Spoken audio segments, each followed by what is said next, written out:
जय हिंद. नमस्ते विद्यार्थ्यांनी, प्राध्यापक मित्रांनो. मिस्टर अक्षय बळे SPPU एक्झाम अपडेट या यूट्यूब चॅनलमध्ये आपणा सर्वजणांचं स्वागत आहे. आत्ताच्या व्हिडिओमध्ये आपण FY BCom semester first 2024 credit पॅटर्नच्या basics of cost and management accounting and material accounting first या विषयाच्या क्वेश्चन पेपरचा फॉर्मॅट आणि इम्पॉर्टंट क्वेश्चन्स आपण स्टडी पर्पजसाठी बघणार आहोत. त्यामुळं परीक्षेला सामोरं जाण्यापूर्वी हा व्हिडिओ नक्की बघा आणि या व्हिडिओमध्ये सांगितल्या पद्धतीने जर का आपण परीक्षेची तयारी केली तर निश्चित तुम्हाला परीक्षेत चांगल्यापैकी मार्क्स या विषयामध्ये मिळू शकता. तर चला तर मग आपण सुरुवात करूया की क्वेश्चन पेपरचा फॉर्मॅट काय आहे आणि बाकीच्या विषयांच्या व्हिडिओ देखील आपल्याला यूट्यूब चॅनलमार्फत आपल्याला भेटून जातील. तसेच परीक्षेबाबत अद्ययावत माहितीसाठी आपण यूट्यूब चॅनलला सबस्क्राईब करा आणि टेलिग्राम चॅनलमध्ये सहभागी व्हा.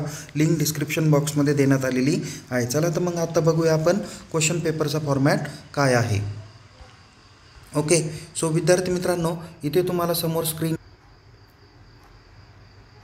तुम्हाला क्वेश्चन पेपरच्या फॉर्मॅटपूर्वी काही महत्त्वाची माहिती दिसत असेल. तर यामध्ये विद्यार्थी मित्रांनो, basics of cost and management accounting and material accounting first हा विषय एकूण या विषयाची परीक्षा विद्यापीठाची ही 70 मार्काची घेतली जाणार आहे.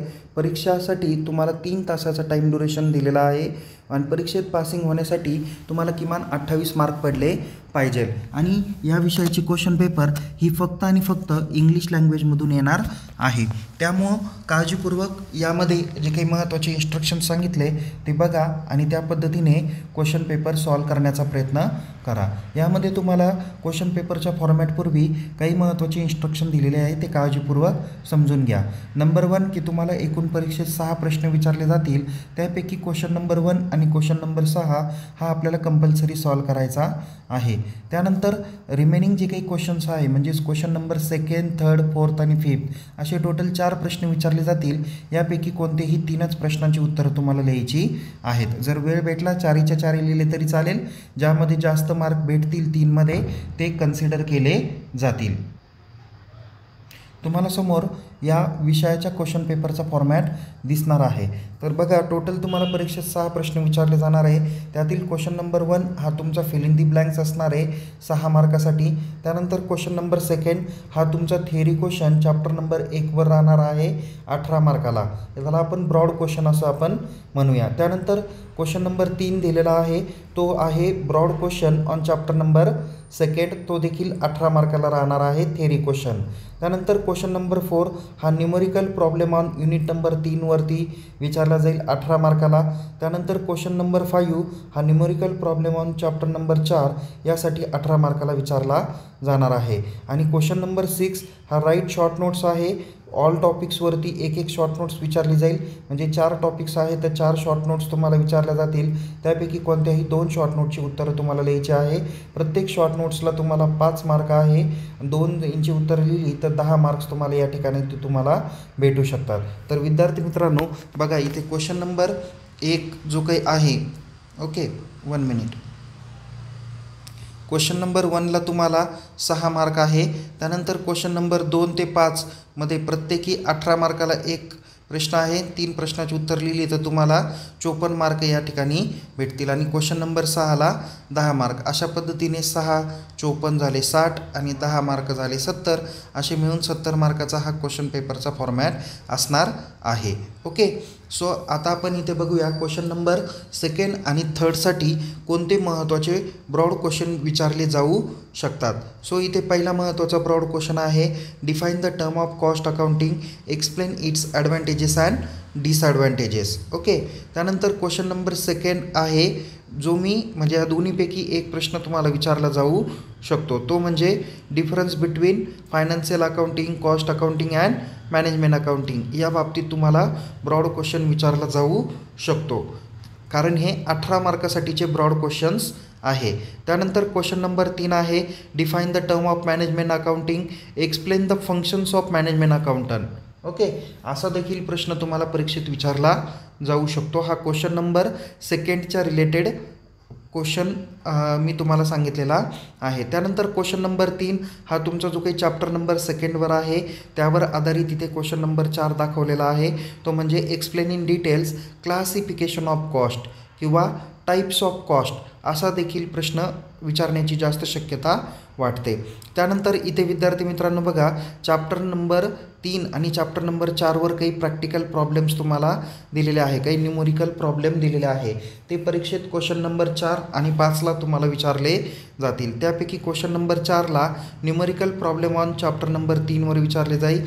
यामध्ये तुम्हाला प्रिपरेशन ऑफ कॉस्ट शीट म्हणून प्रश्न विचारला जाऊ शकतो किंवा टेंडर आणि कोटेशन बाबतीत पण प्रश्न असू शकतो, पण शक्यतो तरी प्रिपरेशन ऑफ कॉस्ट शीट हाच प्रश्न विचारला जाईल. त्यानंतर क्वेश्चन नंबर 5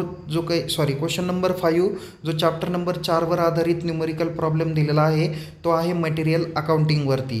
त्यामध्ये तुम्हाला issue of material and pricing method of issue of material यावर आधारित हा प्रश्न असणार आहे. यामध्ये मटेरियल इश्यू करण्याच्या जे काही पद्धती आहे, ज्यामध्ये फर्स्ट इन फर्स्ट आऊट, ज्याला आपण फिफो मेथड म्हणतो, त्यानंतर लास्ट इन फर्स्ट आऊट, किंवा इथं मी लास्ट इन लास्ट आऊट म्हणलं आहे पण तिथे लास्ट इन फर्स्ट आऊट आहे, त्याला लिफो मेथड आपण म्हणतो. त्यानंतर सिम्पल ॲव्हरेज आणि वेटेड ॲव्हरेज मेथड आहे आणि रिलेटेड कन्सर्न ॲडजस्टमेंट पण आहे. म्हणजे धरून चला की तुम्हाला एक प्रॉब्लेम दिला जाईल, त्या प्रॉब्लेमवरती लिफो मेथड, फिफो मेथड किंवा ॲव्हरेज मेथड किंवा वेटेड ॲव्हरेज मेथड विचारलं जाईल किंवा सिम्पल ॲव्हरेज मेथड पण तुम्हाला कॅल्क्युलेट करायला लावतील. तर या पद्धतीने तुम्हाला मी न्यूमरिकल प्रॉब्लेम आणि थेरॉटिकल प्रश्न question number 2nd, 3rd, 4th आणि 5thमध्ये कोणते विचारले जाईल याची थोडक्यात माहिती दिलेली आहे.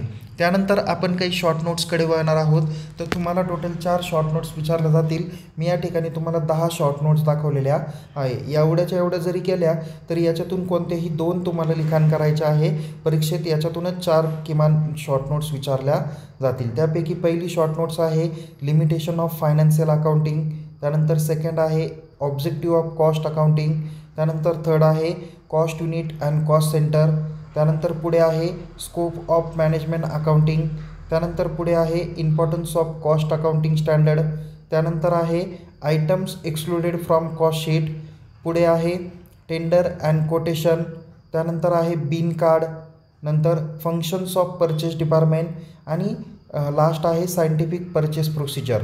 तर अशा पद्धतीने तुम्हाला शॉर्ट नोट्स पण या ठिकाणी दाखवलेल्या आहेत. तर विद्यार्थी मित्रांनो, निश्चितच तुम्हाला या व्हिडिओच्या माध्यमातून तुम्हाला फर्स्ट इयरच्या बेसिक्स ऑफ कॉस्ट किंवा ज्याला आपण कॉस्ट अकाउंटिंग असं आपण म्हणूया and management accounting and material accounting या विषयाच्या क्वेश्चन पेपरचा फॉर्मॅट आणि इम्पॉर्टंट क्वेश्चन्स तुम्हाला स्टडी पर्पजसाठी भेटले असतील. तर अशाच पद्धतीने पुन्हा एकदा भेटूया एका नवीन विषयासह, नवीन व्हिडिओसह. तोपर्यंत या व्हिडिओला लाईक करा, शेअर करा. अधिक माहितीसाठी यूट्यूब चॅनलला सबस्क्राईब करा आणि परीक्षेबाबत अशाच माहितीसाठी आपण टेलिग्राम चॅनलमध्ये सहभागी व्हा. लिंक डिस्क्रिप्शन बॉक्समध्ये दिलेली आहे. तसेच बाकीच्या सब्जेक्टच्या व्हिडिओच्या लिंक पण तुम्हाला डिस्क्रिप्शन बॉक्समध्ये बघायला भेटेल आणि यूट्यूब चॅनलला देखील बघायला भेटेल. तुम्हाला येणाऱ्या परीक्षेसाठी खूप खूप शुभेच्छा. Take care. जय हिंद. धन्यवाद.